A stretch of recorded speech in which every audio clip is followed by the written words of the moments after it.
Hi folks, you're with Tacitus today, your pushback channel, and thank you for joining this audio, radio, no pictures live stream. Please listen to this presentation in your car, in your truck, or going along in public transport. In this essay, I'd like to talk about a number of surveys, one recently, I think it was by Pew Research, but one recently where the results of the survey, or alleged results, I mean, I haven't seen any raw data, and I haven't read the whole survey, by the way, but the outcome of this survey, this was among Black people in the United States, the outcome of the survey was that somewhere between 65 and 75+% of Black people believe that every institution, every law, every device, every custom, every habit, every behavioral norm is an act of deliberate, purposeful, willful oppression against them, against Black people. And it is designed purely for the purpose of holding them down and holding them back. And as a result, what's the use of trying to improve one's position or situation, or trying harder if indeed this oppression is so widespread? Nor is it just a casual sort of extension of other things. This is willful, purposeful oppression to hold Black people, by the way, not someone else, or Asians or something. Just Black people, to hold them back and hold them down, to oppress them. Now, this is very much a Marxist sort of concept, because the proof. What is the evidence for this? Well, there isn't any, but you can invent ideological evidence. So the evidence is, well, are outcomes equal between Black people and white people? Well, they're not. Therefore, there must be this. It must be so. What other reason could there be? Are you trying to say that Black people aren't as industrious or as bright as white people or something? Is that what you're saying? You fucking Nazi! So this is the direction it all goes in. But let's have a look through this, because it's illustrated in a number of ways. Now, this is the same, if you like, psychological or rationale or reasoning that's also used by the feminists. So it's very much a Marxist victim type architecture of reasoning. And so I've worked with many women who insist that, if I had a dick, I'd be the managing director, or I'd be the CEO, or I'd be chairman of the board. And, you look at that and say, well, on what basis do you say that? And they just assert that it would be so. I wish it to be so. I therefore can claim, as it is not so, it must be therefore willful oppression. So, straight white men are holding me back, women, this is holding women down, holding us back, oppressing us, keeping us down, keeping us in the kitchen, pregnant and barefoot as slaves. Now, this is the absurdity of it. So, but again, when you ask, well, what's the proof of this, for goodness sakes? Well, the proof is that the outcomes are not equal. The outcomes should be equal. They must be equal. The fact that they're not equal means that this oppression must be there. Now, that's the same Marxist architecture of going to the poorest, person in the country or the land or the area and saying, well, you don't have as much money as the richest person, or you don't have the waterfront mansion, or therefore, given that you don't have what he has, it must be because of oppression. I mean, what else could it be? He's stealing you. I mean, he's stealing everything you have so he can live in that fancy house. It must be he's keeping you down. He's keeping you from having that waterfront mansion. He's keeping you from having a hot set of wheels. He's keeping you from having lots of hot blonde chicks everywhere. So this is the general architecture that's applied to universities. So it's difficult to give it any credibility. If they can come up with proof, then I guess anyone, myself included, would be happy to look at it and talk it through with them. Maybe there is something in it, but so far no one's come forward with any proof. Now, other examples they use, well, look at the amount of Black people in prison. It's supposedly three-quarters of the prison population, this is in the United States, three-quarters of the prison population is black. Therefore, and blacks only make up 12 or 13% of the total population.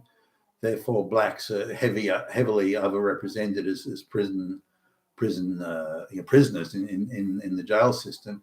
There's something like 6-1 or 7-1 in relation to, say, white people or even other groups, such as, I don't know, Asians, Hispanics, that sort of thing. So that's proof. It must be so. I mean, why is there that disparity? Why are the outcomes not equal? So they apply the equal outcome paradigm to everything, and if the outcomes are not exactly equal, then it must be the only reason must be racist, bigoted, oppressed behaviours. Now, I remember a lady she's white and straight, a lady that one of many, by the way.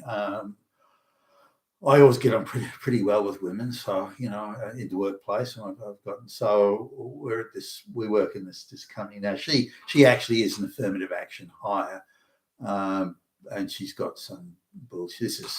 This is in a while ago. This would be 30 plus years ago, and she's married and everything. We got on well. I quite liked her, and we was kind of lunchtime buddies. She would duck her head into my little cubby hole and say, "Oh, what are you doing for lunch? Yeah, you want to have a coffee?" And we used to have a chat, and I liked her. We got on well, but she was insisting that she should be in the company, this particular company. She should be the executive vice president of sales. Now, I almost choked on my coffee and donut when she said that. And she saw we were sitting there, and she's staring off into the distance and said, so now some of this was because her husband, can't remember what he did, but he was a nice guy. He'd got laid off or retrenched from his job. Something had happened, and there was a bit of a sort of depression, if you like, in his area of expertise. And so they needed, as a household income, they needed a lot more money coming in the door. So she needed to make a much bigger salary. And so she dreamed of having a big salary job as being a solution. The fact that she couldn't have it meant that she must be oppressed. So even she used this quite simple thing. But she said that, she should be the executive vice president of sales. Now, she was apart from being affirmative action hire, she was really just a bureaucrat. That's all. She just turned up for meetings, ticked the boxes on the forms. That's all she did. She recited company policy, and she was just she could have been, and should have been, by the way, a public servant, because that's all she was good for. She was just a lower level bureaucrat and nothing more.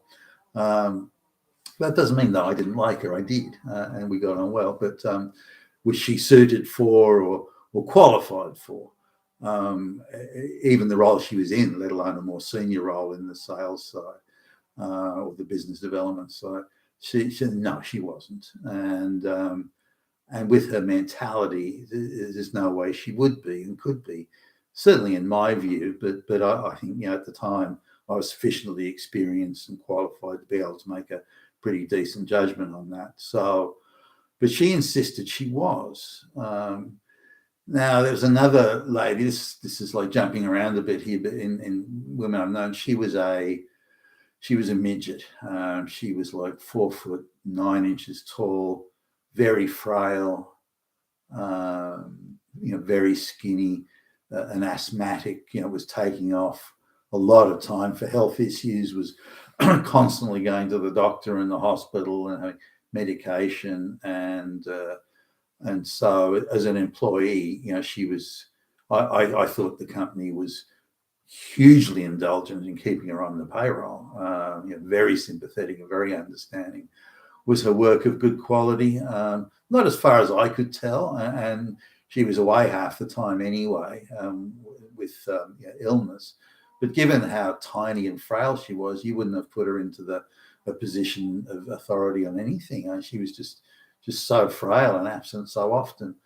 And again, we were at a one of those sort of cocktail party type things that the company was putting on, And again, I quite liked her. You know, we got on pretty well, and we were talking, and she again came out with, we were talking about someone that got promoted or something like that. She was coming out with that she should be the vice president of finance and that sort of thing. And if she'd been a man, she would have had that job in seconds flat. The only reason she didn't have it was because she was a woman. Now, the reality, there are a number of realities here which she just seems to be ignoring. What about all the time off you're taking for ill health? Your health is clearly not good. I mean, you're as white as a sheet pretty much all the time. You stagger around, you complain of migraine. Even when you're at work, you complain of migraines and you can't do anything. And so on what basis should you be the head of the department, for goodness sakes, which is quite a high stress gig. So she, that's irrelevant. That's got nothing to do with it. It's if I was a man, I'd have that job. Now, coming back to the lady who thinks she should be the vice president of sales, she arrives at 1 minute to 9. She then sits down and has her breakfast, which she's brought with her. Why she can't eat it at home is beyond me, but she's got it at a shop as she passes by from the where the car park is or the train station, whatever it is. So she gets like the egg McMuffin or whatever it is, and so she comes into work, and so she sits down as that. Then she goes into the women's bathroom and starts doing her makeup and doing her hair, which takes a long time. So you're lucky if she's at her desk to start work at 10 o'clock or a few minutes before 10. Then she does internal calls, with other women in the place, and you're lucky if she's done anything by midday. Lucky if you've done anything by midday.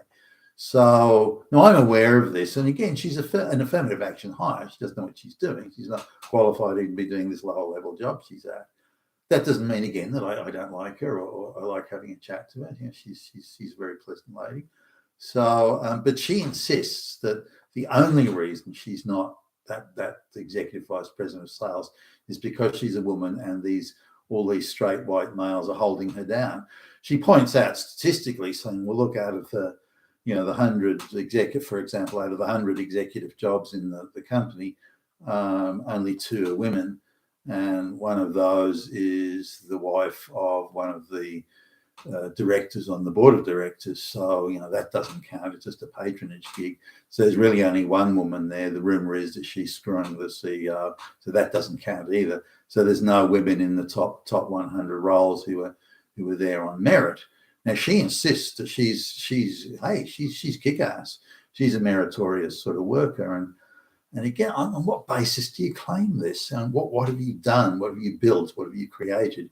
Have you pulled off a big deal for the company? Have you delivered something of value to the company that someone could point to and say, well, look, she deserves a promotion? And she can't, because she hasn't done it. She just assumed because the outcomes are not equal, it must be because of oppression. So this is an attitude that's all pervasive, and one that's heavily promoted by the globalists who want to use these sorts of paradigms of thought and this sort of ideological reasoning as one of the key wedges used to undermine and destabilize and destroy the confidence in Western societies and Western institutions. Now, the claim is that every institution is turned against black people is beyond absurd. I can't even fathom how you could come at that. The entire media class and political class is against black people and always say so, and everything's designed to keep them down. So now, when I look at black people sort of that I've hired, over the years, I remember the first time I sort of hired, it was only because the board of directors of this company was getting in my face about it. But so I hired a guy who had 2 degrees, by the way. He's an American guy. He married an Australian lady. He had 2 degrees, and yet he was borderline illiterate. He could talk okay, but when it came to writing and communicating and writing. He was like, junior primary school level of capacity and that. So there's no way this guy was, how he got the 2 degrees is quite beyond me. This was before I understood fully the ramifications of affirmative action, that he was gifted those degrees.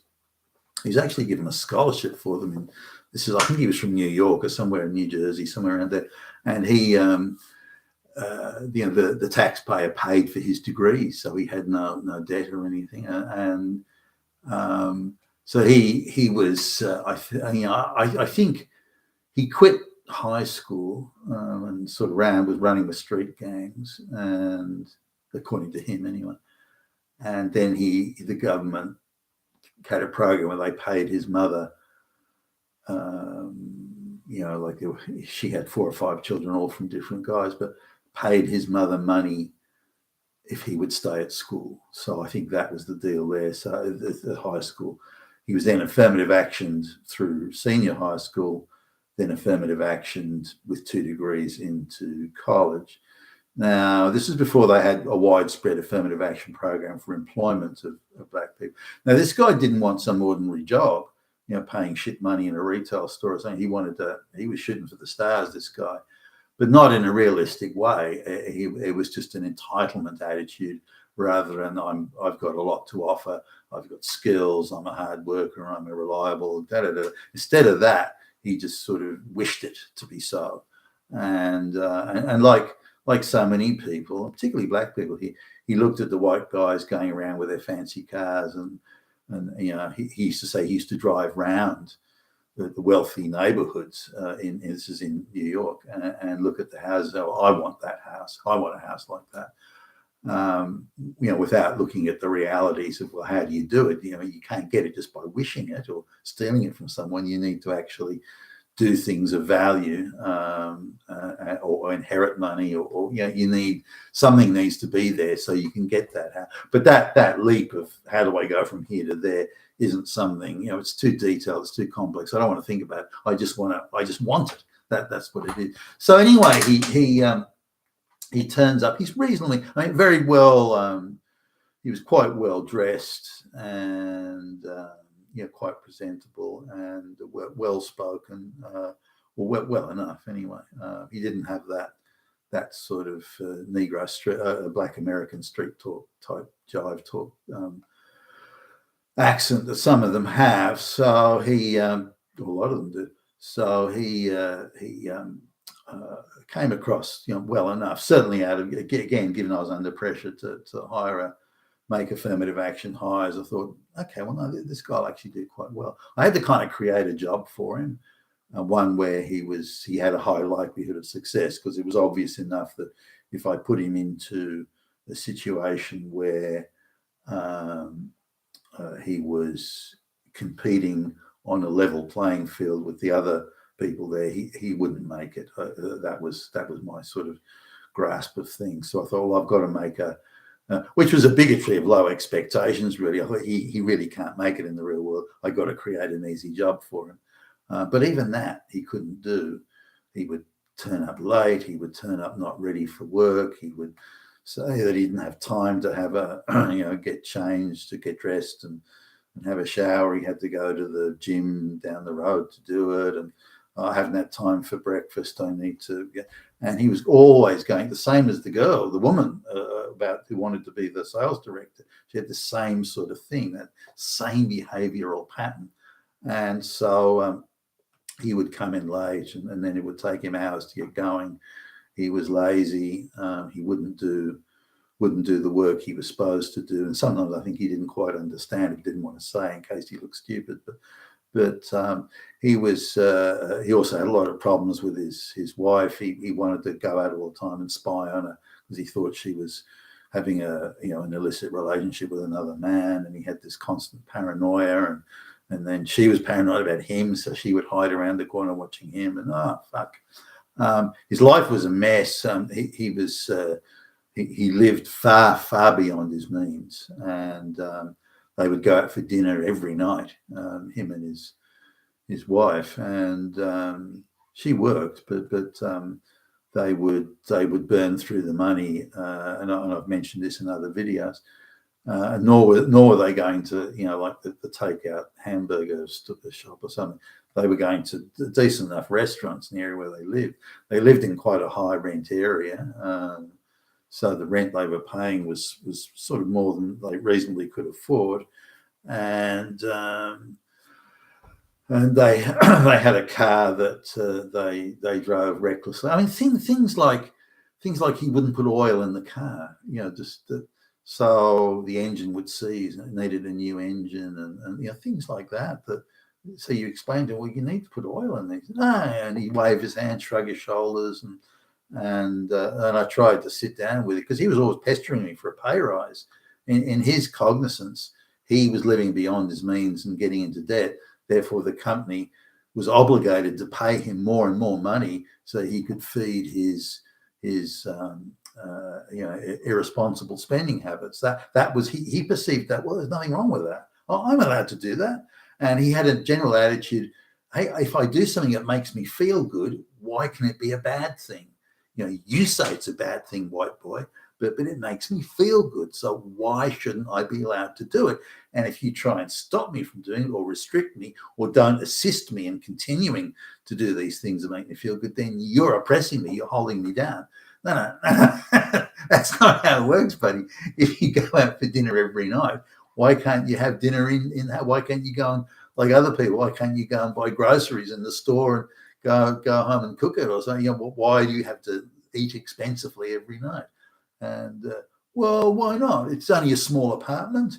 Well, why should we stay in the small apartment? And why shouldn't we go out? Well, what's wrong with going out? It makes me feel good. I can do it if I want to. Why are you trying to stop me? Why are you trying to hold me down? So it was that sort of mentality and attitude, and it permeated pretty much all he did, and it's reflected in these surveys where that attitude comes across, that view comes across, and it's openly encouraged, aided and abetted, I would argue, by the victim industry, the NGOs, and indeed government departments and activists all across the grievance industry, the manufactured grievance industry. Now, I remember sitting down with this guy more than once, actually, sitting down with him and saying, look, you're spending, this is back in the day, you're spending $100 a night on food, eating out. Now, you could eat for the whole week if you went to the store and bought groceries. You could eat for the whole week for $100, but you're spending $100 every night. So you're spending $3,000 a month. $3,000 a month on eating out. And he said, $3,000 a month? How can it be that much? It's only $100 a night. How can it be $3,000? And now he's no mathematical genius, obviously. So I'm explaining to him, look, 30 days in the month, and you're eating out every night at $100. That comes to $3,000. What? And he looked, I remember the look of confused sort of bewilderment on his face. Well, it can't be that much. Add it up again. So this is basic mathematics here, dude. But he just couldn't seem to comprehend it. So anyway, this was the view. But I refused his pay rises and said, look, his request for pay rise. Look, you're still not doing your job. You're turning up late. You're leaving early. You're goofing off. You're screwing up here. The only reason, I didn't say this to him, but the only reason you're still on the payroll is because I got the board of directors breathing down my neck about affirmative action hires. That's the only reason you've still got your job. But again, because you're here and you're here now, I'm going to work with you. And remember, I'm the fucking VP. I mean, he reports to like a district sales manager or something. And so I'm purposefully going out of my way and putting my time and resources into personally hand-holding him to try and make it work. And he doesn't appreciate that. So, but his view is, if you won't give me the pay rise I want to feed his irresponsible, habits, if you don't give me the pay rise, then you are holding me back. Then you are oppressing me.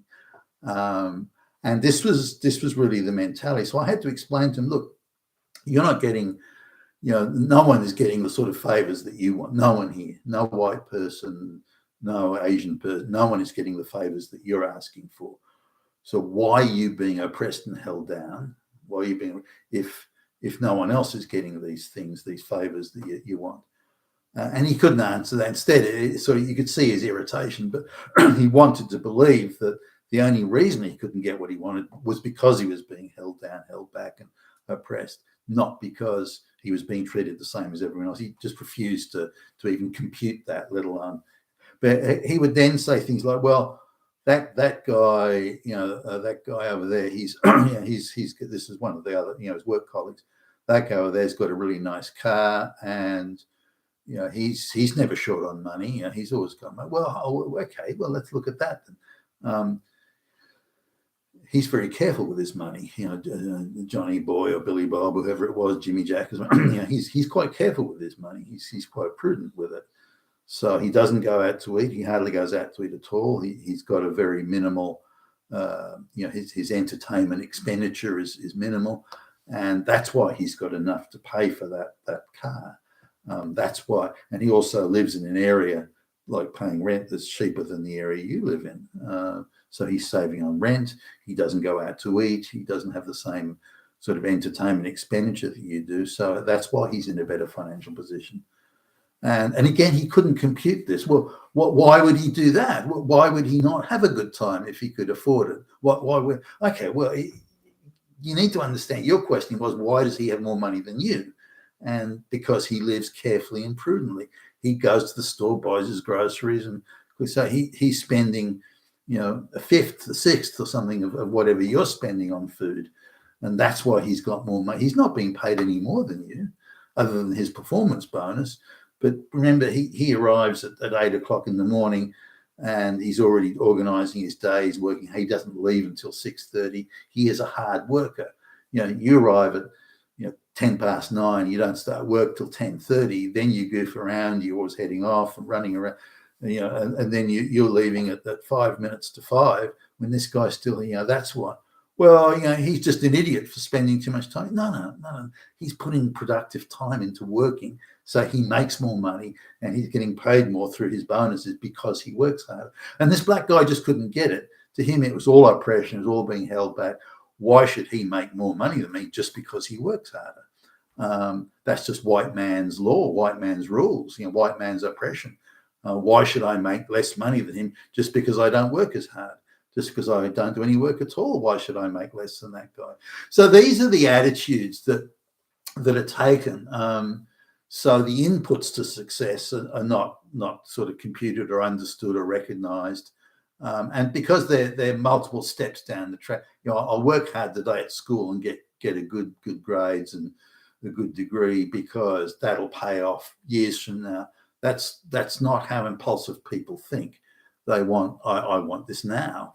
I'll maybe wait till tomorrow, the next day, but hey, that's it. The idea that I'm going to think about tight discipline that's going to pay off years down the track, and careful saving and making your money slowly and this sort of thing, it's not something that they seem to grasp.